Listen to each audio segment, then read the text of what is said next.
philosophical questions too, like the distinction between part and whole. Yes. Because every part is made up of smaller parts, right? Exactly. And so what constitutes, how do you understand the relationship between perception of the part and the whole and hemispheric function? Well, you've raised a range of things there that differentiate them. First, the idea of what is new and what is familiar, and then the idea of the part and the whole. I want to just chip in there on the word quick and dirty, because one of the things that people imagine is that something like Kahneman's type 1 thinking, the sort of immediate thinking, is more related to the right hemisphere, and the more considered thinking is related to the left. But that is not the case. When we jump to conclusions, it is the left hemisphere that is quick and dirty. It's always wanting to get what it is. Now, I need to know for certain, is it this or is it that? Whereas the right hemisphere is allowing things to be open and saying, well, it could be that or it could be something else.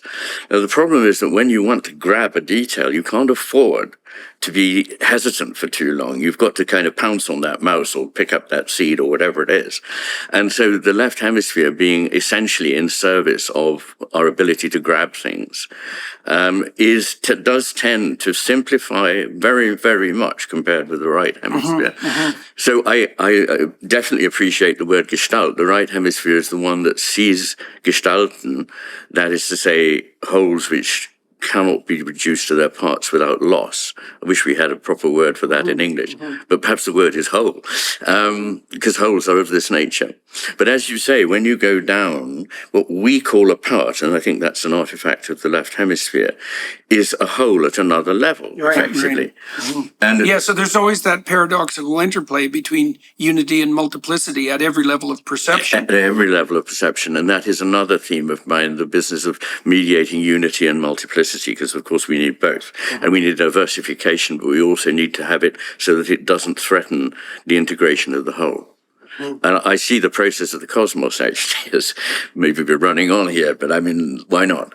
As an endless unfolding of something that is infolded, so the implicit becoming explicit. But at another level, that now seems explicit is implicit for something else. It's constantly unfolding. That's like the blooming of a flower. It's like the blooming of a flower, in that as it opens out, something new is coming about, but it's not, and it's a diversification within, but it's not threatening the integrity of the whole. That's why you have the symbolic association of the rose with the Holy Spirit, and why you also have Buddha sitting in the lotus flower. It is that idea of the implicit unfolding. That is exactly right, and I think flowers are the image with which we anchor this truth. Yeah, right.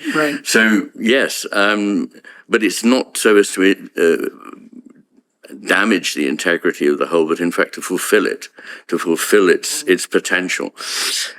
But the parts and the whole, you wanted me to say something about. Well, let me just say something about newness and